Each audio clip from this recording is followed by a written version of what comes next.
2050 adduunku sidee u ekaan karaa isbeddello noocee ayaa dhici kara waa samaxay diyaar garowga ay bulshooyinka caalamku ugu jiraan mustaqbalka haddii dunidu nabad ahaato oo aysan dhicin dagaalo burburiyo xadaaradaha hadda jira horumaraduna ay joogteeyaan xawaaraha ay hadda ku socdaan waxa la filayaa inay dhacaan isbeddeladan tirada dadka adduunka ku nool waxay noqon doontaa 9.8 bilyan oo qof qiyaas ahaan wadamada ugu dad badan adduunkuna waxay noqonayaan Hindiya Shiinaha iyo Nigeria oo kaalin saddexaad ku jirta Nigeria oo kaliya ayaa lagu qiyaasayaa inay noqoto 400 oo milyan in ka badan dalka saddexaad ee dunida ugu dad badan oo Afrikaan ah Mareykan halka Ethiopia lafteedu aysan door yar ka ciyaareen oo lagu qiyaasayo inay noqdaan 172 milyan oo qof waana sababta ay ugu dadaalayaan meel ay dhaqaalahooda iyo awoodooda kor ugu qaadaan 75% dadka adduunka jooga waxay soo degi doonaan magaalooyinka waaweyn waxaana abuurmi doona xiriiri dhanka deegaanka iyo maciishada ah waxay baarisyadu leeyihiin in 60% kaabayaashii lagu noolaan lahaa 2050 aysan weli dhisnayn rabaanna in loo diyaar garoobo waxa aad loogu baahan doonaa dhul wax lagu beerto oo bannaan Afrika oo 70% ah dhul aan weli wax lagu beerin ayaana bartilmaameed noqonaysa tartanka cayrsiga khayraadka uu dhulku ugu horeeyo ikhtiraacii iyo xawaaraha tacliintu waxay noqon doonaan wajiyada ugu waaweyn ee sumadda u ah 2050 waxa aad loogu loolami doonaa cidda hogaaminaysa tamarta caalamka waxaana abuurmi doona ilo tamareed aan hadda aad loogu badnayn mar walbana waxa lagu dadaali doonaa isticmaalka tamar aan deegaanka wax u dhimaynin sida soolarka iyo dabaysha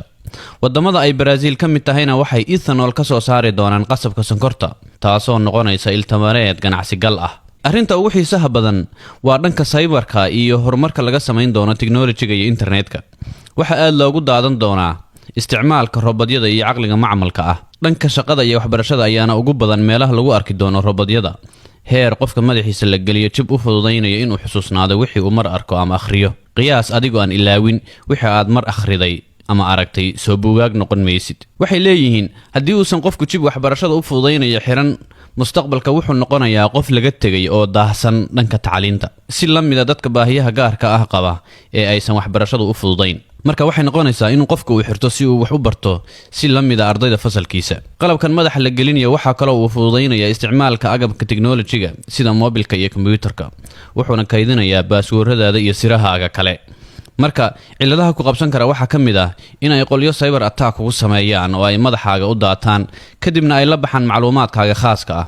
lagana yaabay inay mararka qaar loo ku galiyaan ayna kugu xujeeyaan inaad iska bixiso lacag madax furasho ah dhanka gaadiidka ama transportation-ka ayaa isbeddel weyn lagu arki doonaa iyadoo ay caadi noqon doonto raacitaanka diyaaradaha guuxooda ka dheereeya baabuur marna duusha marna dhulka marta iyo gaadiidka hyperloop-ka oo maraya tuubo aysan ka jirin wax cadaadis haweed ah oo la macno ah in uu marayo vacuum aan lahayn air resistance markaana aan fiirino 8 ka mid ah dhacdooyinka iyo mashaariicda wadamo kala duwan ay rabaan inay hirgeliyaan mustaqbalka ama qorshaha 2050 waxaana xusid mudan inay qaarkood hadda jiraan ama ay shaqadoodu socoto halka ay qaar kalena yihiin mala awaal lagu riyoonayo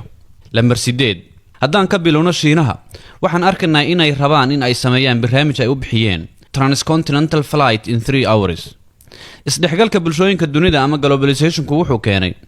inaad ku khasbanaato inaad safarro dhaadheer gashid waana sababta ay shirkadaha gaadiidka farsameeya u sii horumarinayaan speedka baabuurta marka la gaaro 2050 waxa aad loogu sii baahan doonaa in safarro dhaadheer oo qaarad ilaa ka qaarad ah la galo maalin walba si taas looga jawaabana waxay noqonaysaa in la raaco diyaaradaha guuxooda ka dheereeya ama supersonic aircrafts taasoo wax badan ka bedeli doonta nidaamkii aviation-ka caalamka lambar 7 halka iyo badweynta Pacific haddaan eegnana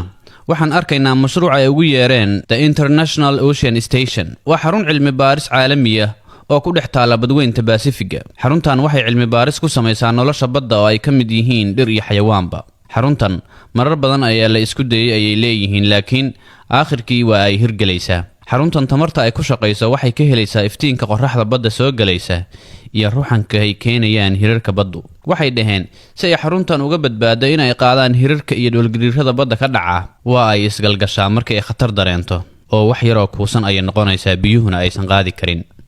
lambar 6 ka waran haddii wax kasta oo aad maalin akhrisay ama aad qortay ama aad aragto aad xasuusnaan lahayd waxyaalaha aadka loogu dadaali doono waxaa ka mid ah kordhinta xusuusta iyo degdeg wax u barashada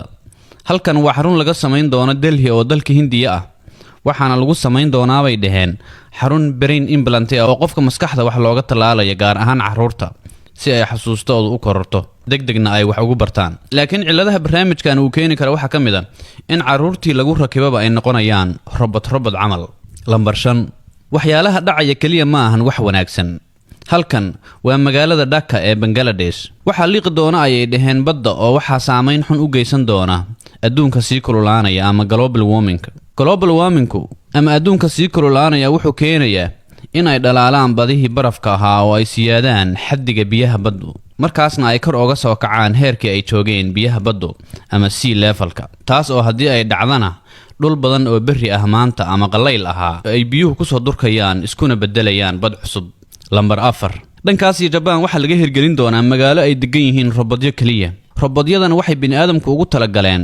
inay u diraan meerayaasha kale si ay uga soo fuliyaan howlgallo aadanaha dan u ah, sida in ay magaalooyin dhisaan iyo inay cilmi baaris u soo sameeyaanba. lambar 3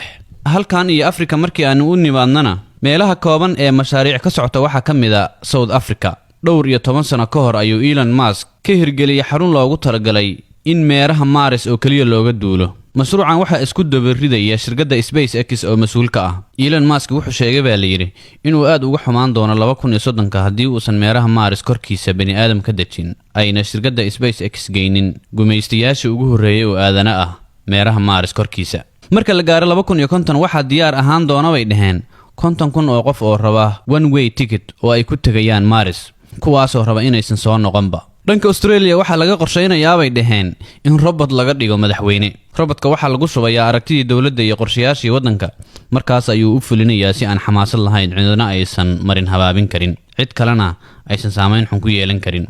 marka waxay dhaheen haddiiba uu robotku shaqooyinkeena si fiican inoogu qaban karo, maxaa diidaya inuu inagu hogaamiyo waxaan la ognahay, aynuna ku kalsoonnahay in uusan khaldamaynin. balaan aragno.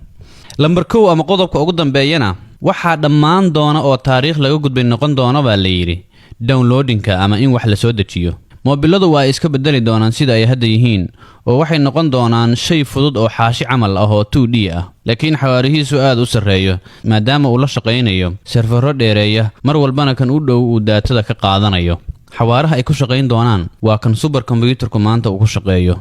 marka uma baahanaysidba inaad wax soo dejisid xawaaraha jira awgiis. jiilasha dambana in waagi hore wax la soo dejin jiray waxay ku noqonaysaa sheeko qosol leh. maxaa ula yaabaysaa hadeer dhow ayaanu sender iyo C-share wax ku kala shuban jirnay, haddana sheeko lagu qosla ayay u eg tahay. si guud markaanu u fiirino waxaan arkaynaa mashaariicda ugu badan in ay ka samaysmi doonaan Yurub iyo Asia fog, halka markaanu fiirino Afrika in ay aad ugu yar yihiin, oo South Africa oo hal meel ah, Nigeria oo 2 meel ah, Tunisia iyo Morocco oo kaliya ayaan ku arkaynaa. laakiin qaaradda inteedii badnayd waa ay bannaan tahay, taasoo la macno ah in aysan Afrikaanku xagga horumarka ku fiicnayn. sidoo kale xagga America ayaanu arkaynaa in mashaariic aad u tiro badan ay ka sameynayaan walow aanan waxba ka soo qaadan. taas waxay ka dhigan tahay adduunka waxa hogaamin doona dadka ugu aqoonta badan, ugu wax soo saarka badan, ugu ikhtiraacka badan, halka kuwa kale ay noqon doonaan mar walba kuwa wax ka iibsada ayaga oo dhaqaalahoodii xagga uu aado, kuna tiirsan oo aan ka maarmaynin, taasoo ay noqonayso in ay nolosha dhinacyadeedii kalena ku hogaamiyaan. barnaamijkan intaas ku egyahay. wassalaamu calaykum waraxmatullah.